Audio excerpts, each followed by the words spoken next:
জাহাঙ্গীরনগর বিশ্ববিদ্যালয়ে 100 সেঞ্চুরি করার ঘোষণা সেখান থেকে কি আসার কথা, কিন্তু শুধু এসেছে, মিষ্টি বিতরণ হয়েছে।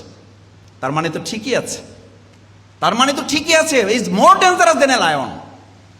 আমরা এই উন্মত্ত সিংহের রাজত্ব থেকে যদি বের হতে হয়, তাহলে শহীদ আব্দুল মালেকের সেই রেখে যাওয়া একটা sentence, career and character, no without character, career and character is more important our nation. আমাদের দেশের জন্য ক্যারিয়ার গুরুত্বপূর্ণ, কিন্তু তার চেয়েও চরিত্র, সততা, যোগ্যতা, দক্ষতা, ইন্টিগ্রিটি, এটা আমাদের তার চেয়ে অনেক বেশি গুরুত্বপূর্ণ। যারা এটা করে তারা পার্শ্ববর্তী কোনো আধিপত্যবাদের কাছে মাথা নত করে না। প্রিয় নবী মুহাম্মদুর রাসূলুল্লাহ সাল্লাল্লাহু আলাইহি ওয়াসাল্লাম এই শিক্ষাকে, এই জ্ঞানকে তিনি তার হাতিয়ার বলেছেন, আল ইলমু সালাহি। তিনি তার নিজের কিছু বৈশিষ্ট্যের কথা বলেছেন, তিনি তার নিজের কিছু চারিত্রিক হেবিচুয়াল অভ্যাসের কথা বলেছেন, তার নিজস্ব কিছু দর্শনের কথা বলেছেন। তার মধ্যে এটা বিশেষভাবে উল্লেখ করেছেন, আল ইলমু সালাহি। জ্ঞান হচ্ছে, শিক্ষা হচ্ছে আমার অস্ত্র, এটা হচ্ছে আমার হাতিয়ার, এটা হচ্ছে আমার দণ্ড, এটা হচ্ছে আমার শক্তি। এখন আমাদের শক্তি কি? এখন আমাদের শক্তি বেশি শক্তি। এখন আমাদের শক্তি কি? কার কত দল বড়। এখন আমাদের শক্তি কি? কে কত পপুলার, কে কত ফোকাস, কার কত ভিউ বেশি, কার কত সাপোর্টার বেশি। অথচ ইসলামের সৌন্দর্য, এবং যখন মানুষ একটা সুন্দর সমাজে বাস করত, সে সমাজের হাতিয়ার বা অস্ত্র বলতে, শক্তি বলতে যেটাকে বোঝানো হতো, সেই জন্য আল্লামা ইকবালের একটা গল্প আমি মাঝে মধ্যে বলি। আল্লামা ইকবাল সুমুখ ইস্তিগিরের সময় উনি বক্তব্য দিতে যাচ্ছেন বা বক্তব্য দিয়েছেন, তো সুমুখ ইস্তিগিরের সাথে তার গল্পের কথা বলা আছে। সুমুখ ইস্তিগির আল্লামা ইকবালকে বলেছেন, তুমি তো খুব জ্ঞানের শক্তির কথা বলো, তা আমার সাথে একদিন আসো।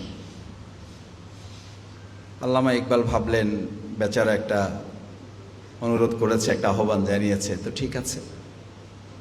বলছে তোমার সাথে যাব, তো আমার সাথে একদিন আগে তুমি একটু আসো, আমি তোমাকে একটা প্রোগ্রামের দাওয়াত দিব। বলছে কোনো অসুবিধা নাই। কি করতে হবে ওখানে? কি কুস্তিগিরি শেখাতে হবে, বা আমি কুস্তি কী করে এটা দেখাতে হবে? বলছে আসো, তারপর দেখা যাক। এসেছে,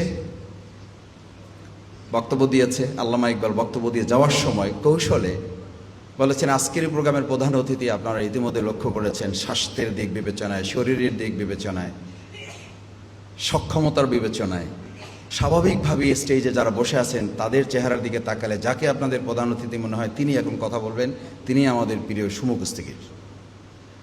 বেচারা কোনোভাবে এখানে এসেছে, 2-4 মিনিট কথা বলতে বলতে ডায়াস সহ নিজে কাঁপতেছে, এবং মাথা থেকে শুরু করে পা পর্যন্ত ঘামে ভিজে গেছে।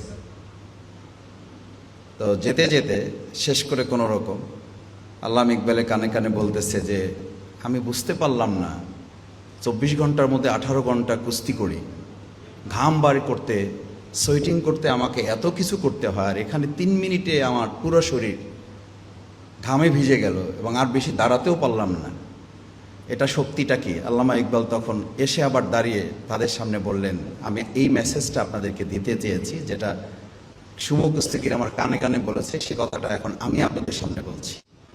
সে 18 ঘন্টায় যে শক্তি ব্যয় করে ঘাম ঝরাতে পারে না, 3 মিনিটে তার ঘামের শরীর ভিজিয়ে দিয়েছে যে শক্তি, সেটার নাম হচ্ছে জ্ঞান। অত্যন্ত দুর্ভাগ্যের ব্যাপার বলতে হবে, যে দেশে আমরা বাস করি সেই দেশে সুমুখ ইস্তিগিরের সংখ্যা বৃদ্ধি পাচ্ছে, কিন্তু জ্ঞানের শক্তিতে আমাদের এই দেশ, সমাজ, রাষ্ট্র, বিশ্ববিদ্যালয়, আমাদের এই আঙ্গিনা পরিচালনা করার সংখ্যা ক্রমান্বয়ে কমে যাচ্ছে বলে আমাদের এখন ট্রাফিক সিগন্যাল বাস্তবায়নের জন্য আমাদের ছোট বাচ্চারা যখন তাদেরকে আমরা বলি যে এখানে দাঁড়াও, তখন তারা বলে এখানে দাঁড়াতে হবে কেন? কারণ সে তো জানে না, ক্লাসে তো তাকে এই শিক্ষা দেওয়া হয় নাই, আমাদের শিক্ষা ব্যবস্থার মধ্যে তো এটা নেই। অথচ আমি লন্ডনে ছাত্র শিবিরে যখন দায়িত্ব পালন করে গিয়েছিলাম, রাত 3টার সময় একটা প্রোগ্রাম শেষ করে রাস্তা পার হচ্ছি, আমার সাথে যে ভাই ছিলেন তার ছেলেটাও ছিল। তো আমরা রাস্তা পার হতে গিয়ে আমি আর অপেক্ষা করি নাই, আমি রাস্তা পার হয়ে গেছি। সে তার বাবাকে বলছে, মাই আঙ্কেল ইজ ভেরি নটি। আমি তাকে, আমার ভাই যে, আমি বললাম যে কী ব্যাপার, সে আমাকে এরকম গালিগালাজ করতেছে, মানেটা কি? বললো যে আপনি তো একটা ভুল করে ফেলছেন, রাত 3টা হোক 4টা হোক, এখন তো রেড সিগন্যাল, এখন তো আপনার যাওয়ার কথা না। এটা সে খেয়াল করেছে যে আপনি রাস্তা কেন পার হলেন, এখন কোনো গাড়ি নাই, সব ফাঁকা, ঠিকই আছে, কিন্তু সিগন্যাল তো আপনাকে মানতে হবে। এই যে তাকে একটা শিক্ষা দেওয়া হয়েছে, যে একটা ট্রিটমেন্ট সে পেয়েছে, একটা লেসন। সে নার্সারিতে পড়ে, এরকম একটা অবস্থায় তার পক্ষ থেকে একটা আমাকে মেসেজ দেওয়া হয়েছে। আমি তখন মাস্টার ডিগ্রি শেষ করে পিএইচডিতে পড়াশোনা করছি। অত পিএইচডি করার পরও আমার মধ্যে এই চেতনা জাগ্রত হয়নি। আমার এই দুর্বলতা আছে, কারণ আমার এই দুর্বলতার জন্য তো আমার এই দেশের রাষ্ট্রীয় শিক্ষা ব্যবস্থা দায়ী। আমার এই শিক্ষা ব্যবস্থা তো আমার সন্তানকে শেখায়নি, আমরা শেখাইনি, যার কারণে আজকে আমাদের রাজনীতিতেও কোনো ট্রাফিক সিগন্যাল নেই। কে কোথায় কখন কোন কথা বলবে, জিব্বারও কোনো ট্রাফিক সিগন্যাল নেই। যে যার মতো করে বলে দিচ্ছেন, যে যার মতো করে কথা বলতে পারলে সে তাকে অনেক বড় শক্তিশালী মনে করছেন। সে রাষ্ট্র পরিচালনায় কোনো ভূমিকা নাই তার, কিন্তু সে মনে করছে তার কথা মতো সব কিছু হয়ে যাবে। কেন হয়ে যাবে? হয়ে যাবে, শিক্ষার মূল ইথিক্সটা বলা হয়েছে, ইটস এ মোরালিটি। আপনি দেখেন, ছোট সময় আপনাদের মনে পড়ে না, আমি বিশ্ববিদ্যালয়ে বলতাম, আমাদের শিক্ষক আমাদেরকে বলতেন, আমি একেবারে বাস্তব থেকে বলছি, আমাদের বিসিএসের জন্য যখন ক্লাস হতো, আমরা প্রাথমিকভাবে কিছু ক্লাস করার চেষ্টা করেছিলাম। তা আমরা বিসিএস ক্লাস যিনি নিচ্ছিলেন তাকে আমরা একটু জানার জন্য বললাম যে, স্যার, হাট্টিমা টিম তারা মাঠে পারে ডিম, তাদের খাড়া দুটো শিং, তারা হাট্টিমা টিম। স্যার, এইরকম হাট্টিমা টিম তারা মাঠে ডিম পারে, তাদের দুটো খাড়া শিং আছে, এই জাতের কোনো প্রাণী কি আপনি বা আমরা কখনো মাঠে দেখার সৌভাগ্য কিংবা দুর্ভাগ্য আমাদের জীবনে কি হয়েছে? শিক্ষক ঠিক আমার চোখের সামনে ভাসতেছে, বসো, এই বেশি বোঝা ছেলেদের সামনে আমি কথা বলতে পছন্দ করি না। তো বেচারা আমরা কি করব, স্যারের কাছে পড়তে এসছি, বেশি বুঝলেও তো সমস্যা, বেশি বুঝলে তো আদবের খেলা। বসে গেলাম, মেনে নিতে হলো যে হাট্টিমা টিম আছে, তারা মাঠে ডিম পারে, তাদের খাড়া দুটো শিং আছে, সেগুলো আমাদেরকে না দেখে বুঝে না বুঝে, জ্ঞানে আসুক না আসুক, সচক্ষে দেখে না দেখে মানতে হবে বলেছেন। আমাদের উজির বলেছেন, আমাদের রাজা বলেছেন, আমাদের শিক্ষা ব্যবস্থার শিক্ষাবিদগণ বলেছেন, সিলেবাস এটি দেওয়া হয়েছে। সুতরাং কিছু করার তো নাই। আমি আমার বাচ্চাদের এখনও ক্লাসগুলোতে মাঝে মধ্যে তো বসার সুযোগ নিতে হয় আমাদের বেবিদের জন্য, তা আমি ওদেরকে মাঝে মধ্যে দেখে জিজ্ঞেস করি যে, আচ্ছা তোমাদের কি লেখা আছে? তো ওদের বইতে লেখা আছে, সরেওয়া, অজগরটি দেখতে ভয়ঙ্কর। আচ্ছা, আপনি বলেন, নিশ্চয়ই এটা দরকার আছে, আমাদের অজগর দেখতে ভয়ঙ্কর, এটা তার জানা দরকার না? জানতে হবে তো, অজগরটি দেখতে ভয়ঙ্কর। ঠিক এই বাচ্চাটাকে যদি এটা বোঝানো যেত, হ্যাঁ, ভিন্ন ধর্মের হলে আপনি ভিন্ন ধর্মের কথা বলেন, সে যদি ভিন্ন ধর্মের হয় ভিন্ন ধর্মের কথা বলেন তাকে।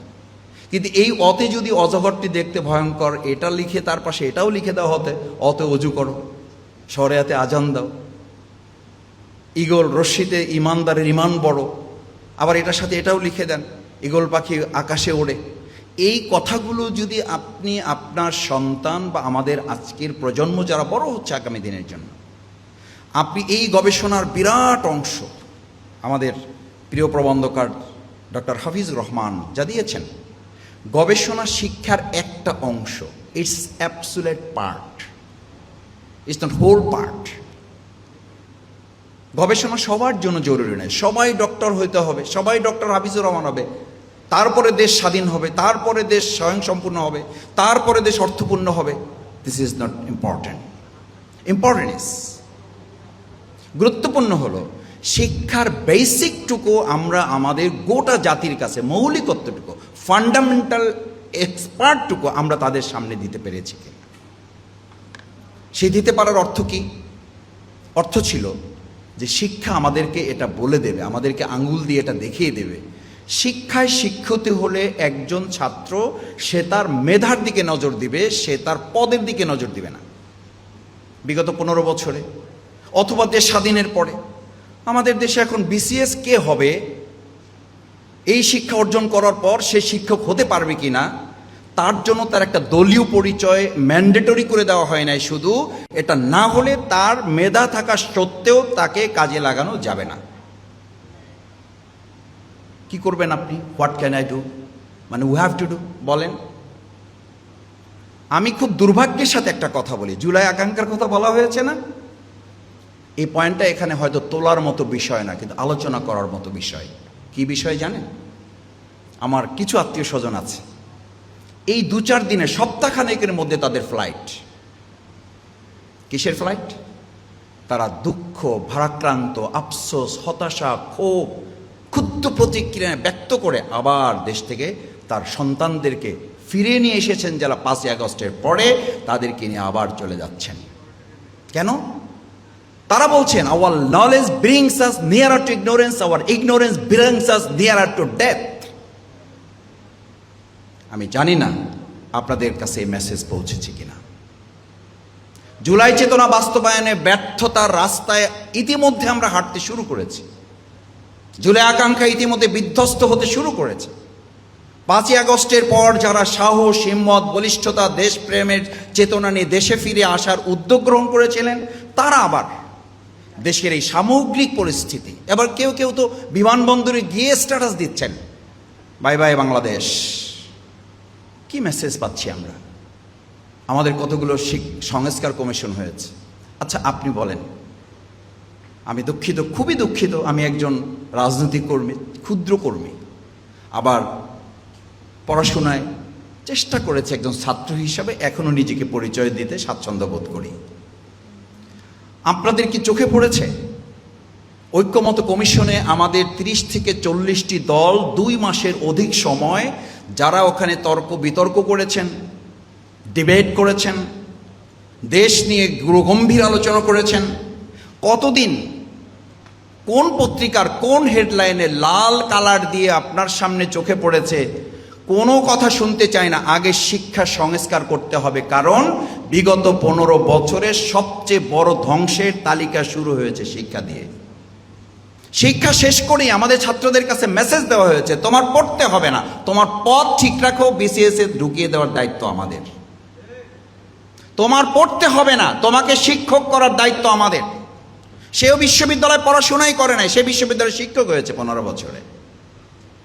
সে একটা ইউনিয়নের উপপ্রচার সম্পাদক, ইউনিয়নের উপপ্রচার সম্পাদক, প্রচার সম্পাদক পুরোটাও পায় নাই। সে 1000 কোটি টাকার মালিক হয়েছে, তাহলে সে পড়বে কেন? কেন পড়তে হবে তাকে? তার অপরাধটা কি? আমাদের গ্রামের কথায় শিক্ষকরা আছেন, বললে আরো খারাপ করে বলতে হয়, তাকে কি পাগলা কুকুরে কামড়িয়েছে যে সে পড়তে বসবে? তার কি মাথা খারাপ হয়েছে সে পড়তে বসবে? আমাদের তথাকথিত একজন প্রধানমন্ত্রী ছিলেন, তার পিয়ন 400 কোটি টাকার মালিক হয়ে গেছে। সেই দেশে পড়াশোনার কি দরকার? কেন ডিগ্রি নিতে হবে? কেন শিক্ষক হতে আসবে? কেন শিক্ষার এত মূল্যায়ন হবে? আমাদের শিক্ষা সংস্কার কমিশন একটা হয়েছে, আমাদের বললাম না যে 2 মাস ধরে যে আলোচনা রাজনীতিবিদদের মধ্যে হয়েছে, লালকালি থেকে আমরা কোনো পত্রিকায় দেখেছি যে শিক্ষা সংস্কারের জন্য এই নীতিমালা বাস্তবায়নই হবে আমাদের অন্য সকল সংস্কারের মূল কেন্দ্রবিন্দু। মাথা ঠিক নাই, আপনি শরীর নিয়ে ভাবছেন, কি লাভ হবে? এ তো আমাদেরই কথা, আমরাই বলছি। Hour knowledge brings us nearer to ignorance. আমাদের শিক্ষা, এই প্রচলিত শিক্ষা আমাদেরকে অজ্ঞতার দিকে নিয়ে যাচ্ছে। Hour ignorance brings us nearer to death, এটা আমাদেরকে মৃত্যুর দিকে ধাবিত করছে। আপনি ভাবছেন মানুষ মরে গেলেই মরে যায়? মানুষ জীবিত থেকে মৃত থাকে। ওই মৃত যে মানুষ, যার কোনো বিবেক থাকে না, কোরআন তাকে বলছে উলাইকা কাল আনআম বাল হুম আদাল। ও পশুর চেয়েও নিকৃষ্ট। সে কে? এই পশুর চেয়ে নিকৃষ্ট মানুষকে আমরা এখন দেখছি না। পাথর দিয়ে মানুষ হত্যা করা হয়, পাথর সরিয়ে একটা মানুষের বাসযোগ্য পৃথিবীকে মরুভূমি বানিয়ে আমাদেরকে মৃত্যুর দিকে ধাবিত করা হয়। This is knowledge our brings us nearer to ignorance. আপনার কি মনে হয় এই লোকটার মধ্যে শিক্ষা নাই? শিক্ষা আছে। কি নেই? যা নেই সেই কথাটুকু বলে শেষ করতে চাই। কি নেই জানেন? আমাদের তো শিক্ষার অগ্রগতি হচ্ছে, উন্নতি হচ্ছে, শিক্ষার দিকে আমরা প্রচণ্ড গতিতে আগাচ্ছি, কিন্তু ওই রকম আগাচ্ছি চিংড়ি মাছের মতো।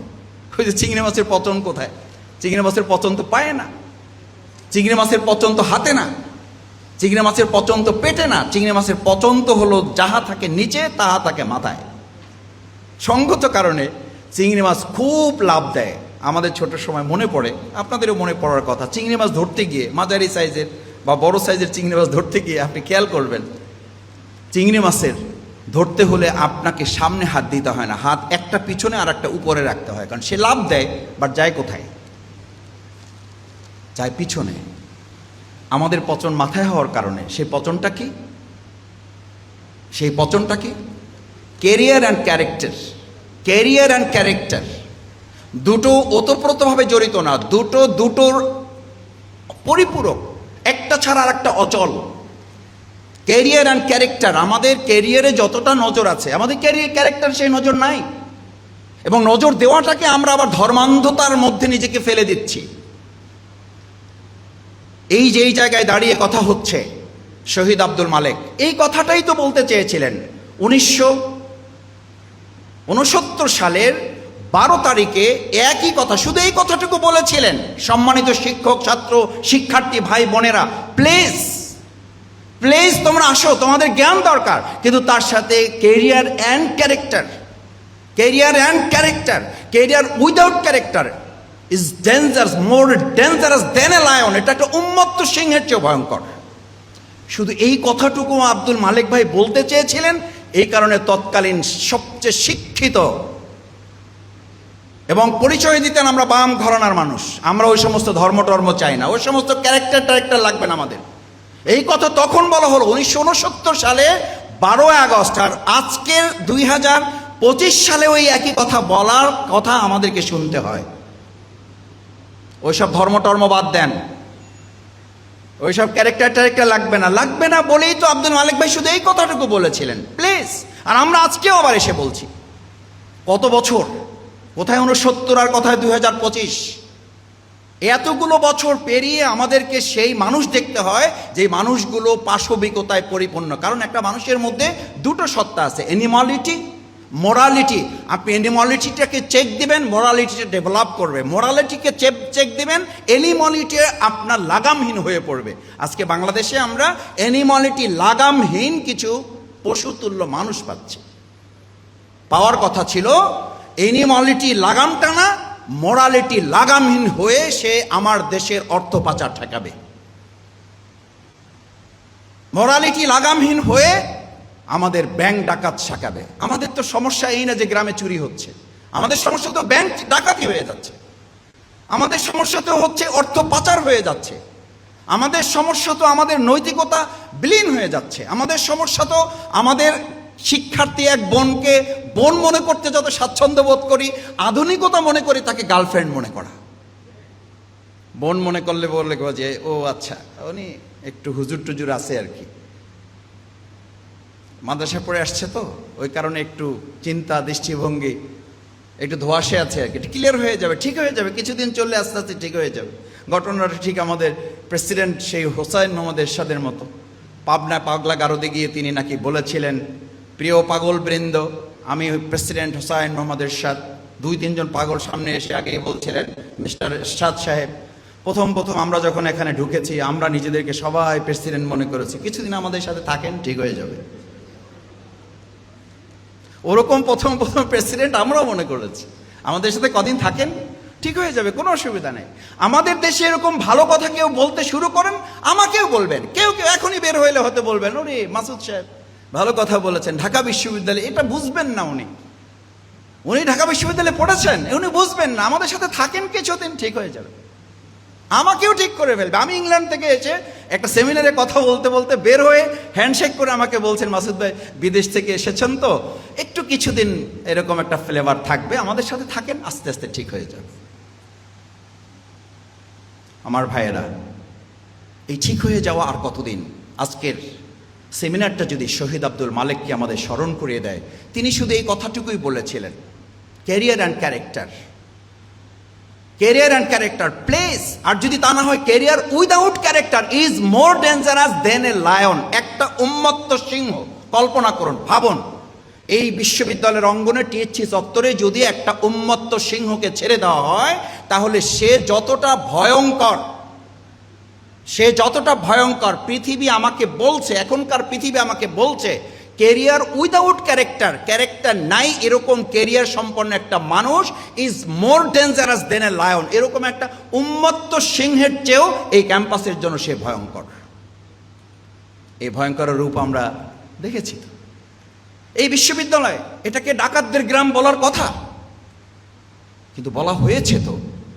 জাহাঙ্গীরনগর বিশ্ববিদ্যালয় 100 সেঞ্চুরি করার ঘোষণা সেখান থেকে কি আসার কথা, কিন্তু শুধু এসেছে, মিষ্টি বিতরণ হয়েছে। তার মানে তো ঠিকই আছে, তার মানে তো ঠিকই আছে, is more dangerous than a lion. আমরা এই উন্মত্ত সিংহের রাজত্ব থেকে যদি বের হতে হয়, তাহলে শহীদ আব্দুল মালেকের সেই রেখে যাওয়া একটা sentence, career and character, no without character, career and character is more important our nation.